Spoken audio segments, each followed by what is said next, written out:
বিসমিল্লাহির রহমানির রহিম। Dear student, সবাইকে শুভেচ্ছা জানিয়ে শুরু করছি একাদশ দ্বাদশ শ্রেণীর অর্থনীতি প্রথম পত্রের দ্বিতীয় অধ্যায় ভুক্ত উৎপাদকের আচরণের 15তম লেকচারে। তো আজকে আলোচনা করব যোগান নিয়ে। গত লেকচার পর্যন্ত চাহিদা নিয়ে আলোচনা করেছি, চাহিদার বিস্তারিত আলোচনা করেছি, ব্যতিক্রম, চাহিদা বিধি, চাহিদার আদ্যপান্ত যা ছিল সব আলোচনা করেছি। তো আজকে থেকে আলোচনা করব যোগান বিধি নিয়ে বা যোগান নিয়ে। যোগান যোগানের সংজ্ঞা যদি বলতে চাই আমরা, যে যোগানের সংজ্ঞা যদি বলতে চাই এভাবে, যে একটি নির্দিষ্ট সময়ে যোগানের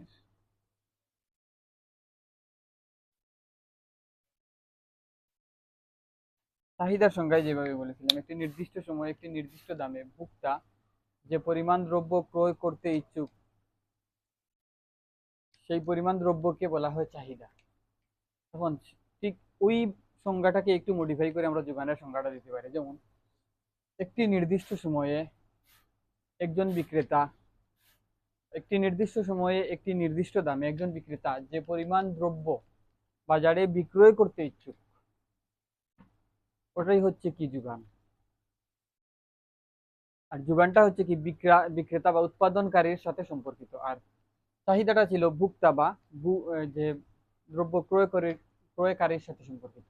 আর যোগানটা হচ্ছে কি উৎপাদনকারী বা বিক্রেতার সাথে সম্পর্কিত। তো বিক্রেতা বলতে আমরা এখানে এই যে বিক্রেতার কথা বলছি, বিক্রেতা বলতে আমরা সাধারণত বাজারে যেই বিক্রেতা, মুদির দোকানদার, এই বিক্রেতাগুলাকে আমরা বুঝাচ্ছি না। বিক্রেতা বলতে আমরা সাধারণত বুঝিয়ে থাকি অর্থনীতিতে যে উৎপাদনকারী, যে পণ্যটা উৎপাদন করে তাকে আমরা বিক্রেতা বা উৎপাদনকারী হিসেবে, বিক্রেতা বললে এই উৎপাদনকারীকেই বুঝে থাকি।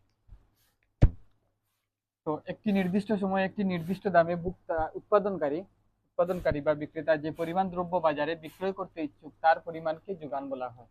এখন যোগান আর যোগান নিয়ে একটু দেখাই, যোগান বলতে কি বোঝায়। যেমন মনে করে একজন উৎপাদনকারী বা একজন কৃষক, তিনি 1000 মণ ধান উৎপাদন করলেন, 1000 মণ ধান উৎপাদন করলেন। 1000 মণ ধান থেকে তিনি 800 টাকা দামে 800 টাকা দামে তিনি 400 মণ ধান বাজারে বিক্রি করতে ইচ্ছুক। 800 টাকা দামে তিনি 800 টাকা দামে 400 মণ 800 টাকা দামে তিনি 400 মণ ধান বাজারে বিক্রি করতে ইচ্ছুক। তিনি উৎপাদন করেছেন কিন্তু 1000 মণ, তিনি উৎপাদন করেছেন 1000 মণ, কিন্তু প্রতি মণ যখন 800 টাকা রাখা হয় তখন তিনি 800 টাকা দামে 400 মণ ধান বাজারে বিক্রি করতে ইচ্ছুক, আর বাকি 600 মণ তিনি বিক্রি করতে রাজি না। এই যে 800 টাকা দামে 400 মণ ধান বিক্রি করতে ইচ্ছুক, এটাই হচ্ছে যোগান। যে দাম যখন 800 টাকা, তখন তিনি যোগান দিতে রাজি 400 মণের। 800 টাকা দামে তিনি 400 মণের যোগান দিতে রাজি। এই 400 মণ হচ্ছে যোগান। এই 1000 মণ যোগান হবে না, এই 1000 মণ যোগান হবে না, এটা হবে মজুদ। এই 1000 মণ হবে মজুদ।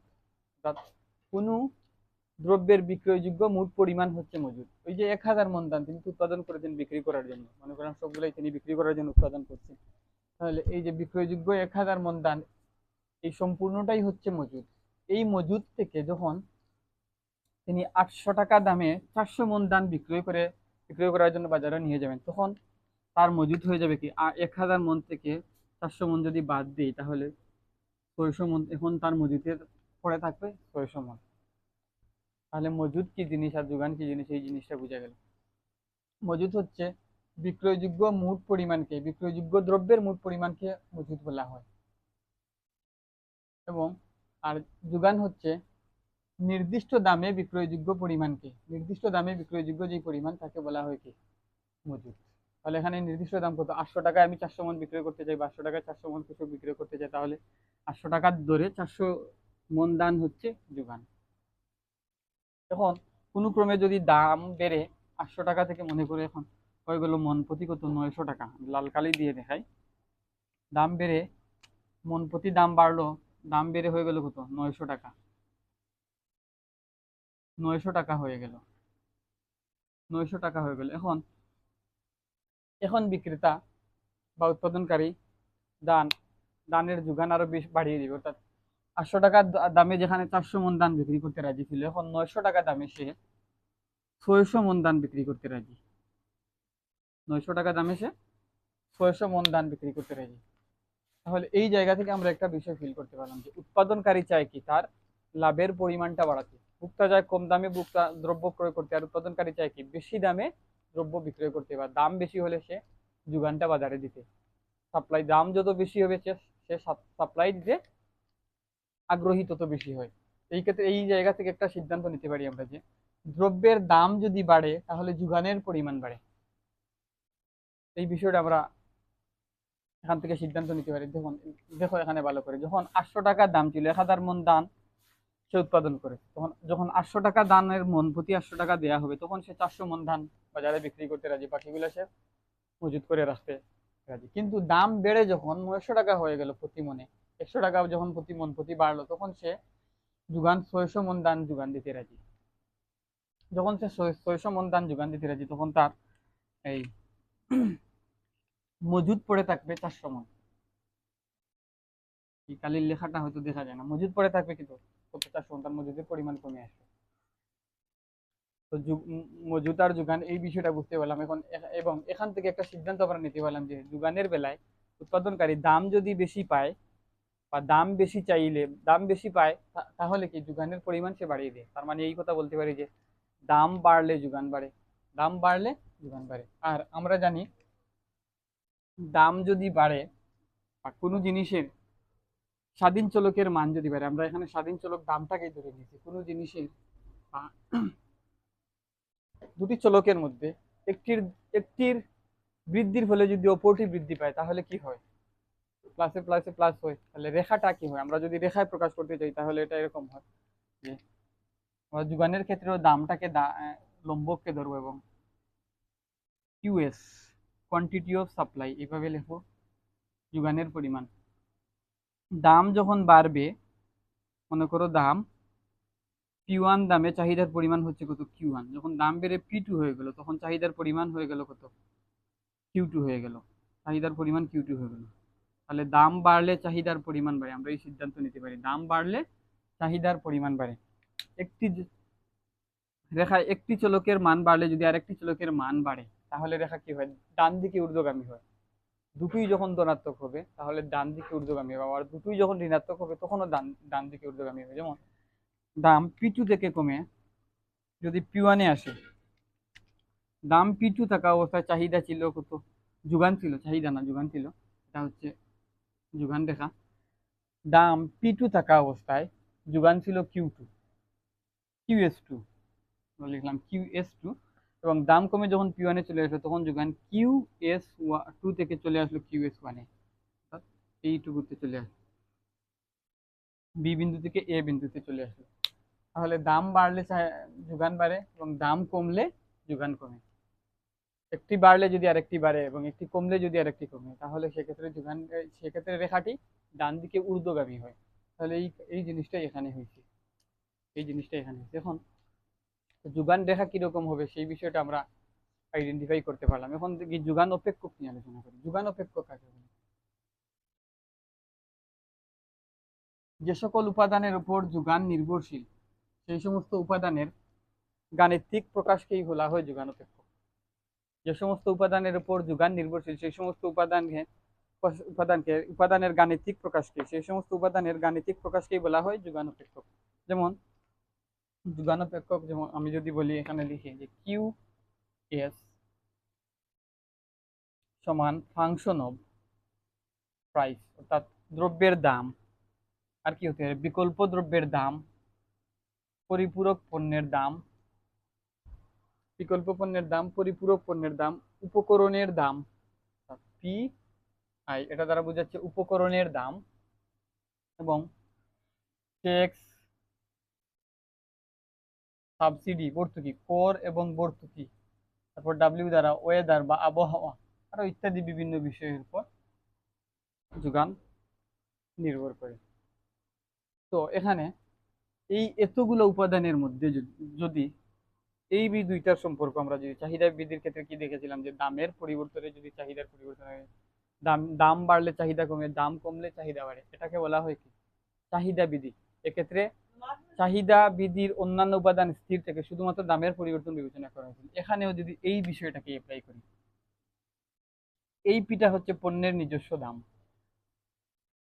যুগানুপেক্ষকের অন্যান্য অবস্থা স্থির থাকা অবস্থায় দাম বাড়লে যদি চাহিদা বাড়ে এবং দাম কমলে যদি চাহিদা কমে, এটাকে বলা হয় যুগান বিধি। এটাকে বলা হয় কি? যুগান বিধি।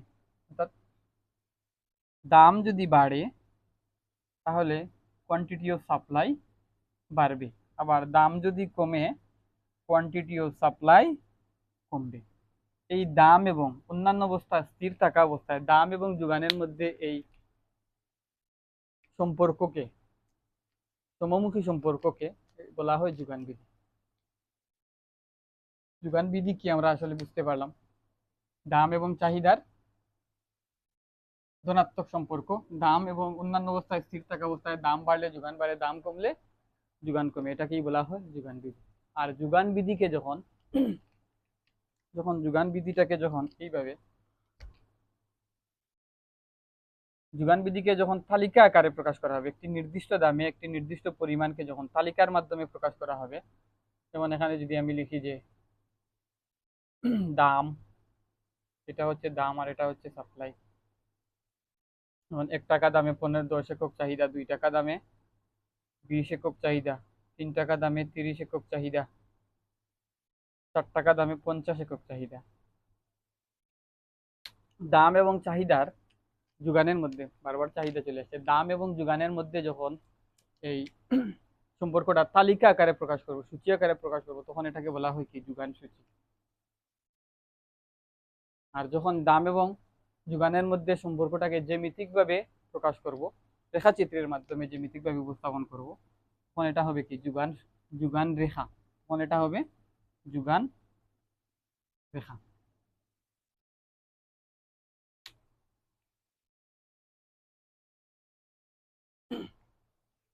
এখন আমরা আলোচনা করব যোগান সমীকরণ নিয়ে। এখানে একটা বিষয় বলা উচিত ছিল যে সাপ্লাই খরচের উপর নির্ভর করে, অর্থাৎ উৎপাদিত দ্রব্যের বা পণ্যের খরচের উপর। যদিও আমি এখানে এটা লিখে রাখছি যে উপকরণের দাম, এই উপকরণের দাম যে কথা, উপকরণের দামই খরচ, আমার এটাকে সি দিয়েও লেখা হয় খরচ। এখন দেখতে চাই যে চাহিদা যোগান সমীকরণটাকে দেখতে চাই আমরা। যোগান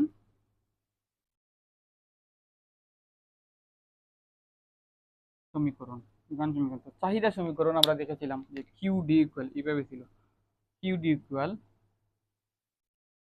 এ মাইনাস বি সি ছিল, এবং এটা ছিল এই এ কি প্রকাশ করেছিল যে দাম শূন্য অবস্থায় চাহিদার পরিমাণ, এটা দাম শূন্য অবস্থায় চাহিদার পরিমাণ এই এ নির্দেশ করছিল, এবং এই বি বা মাইনাস চিহ্ন সহ প্রকাশ করছিল কি? দাম 1 টাকা বৃদ্ধি পেলে বা দাম 1 টাকা পরিবর্তন হলে চাহিদার পরিবর্তন কতটুকু হয় প্রত্যেকবারে। তো এইটা দ্বারা মাইনাস বি বা মাইনাস বি প্রকাশ করছিল, যেটাকে আমরা ঢাল বলছিলাম বা স্লোপ বলছিলাম। তো যোগানের ক্ষেত্রে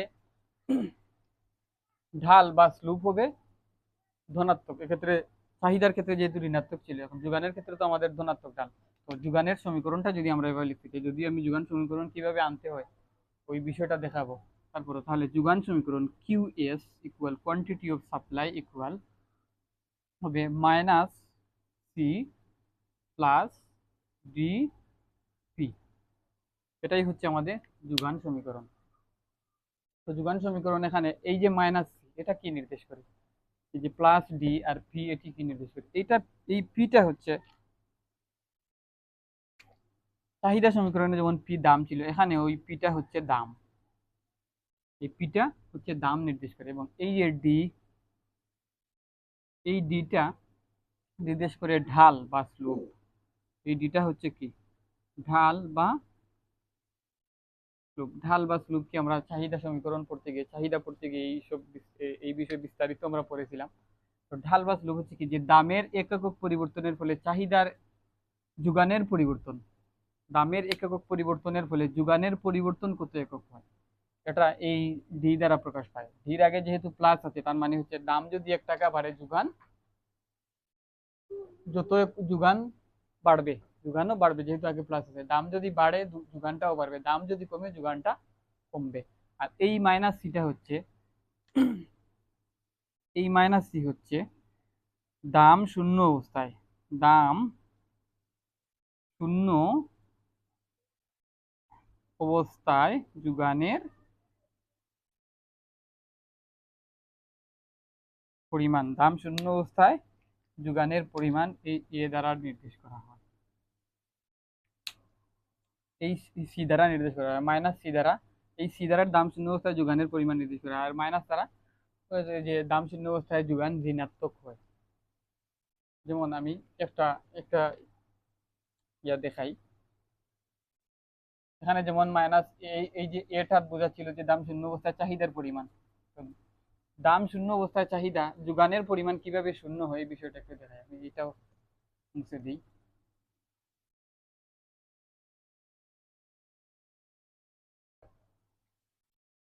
একটা কাল্পনিক যোগান সমীকরণ আমি এখানে লিখি যে Q S quantity of supply equal minus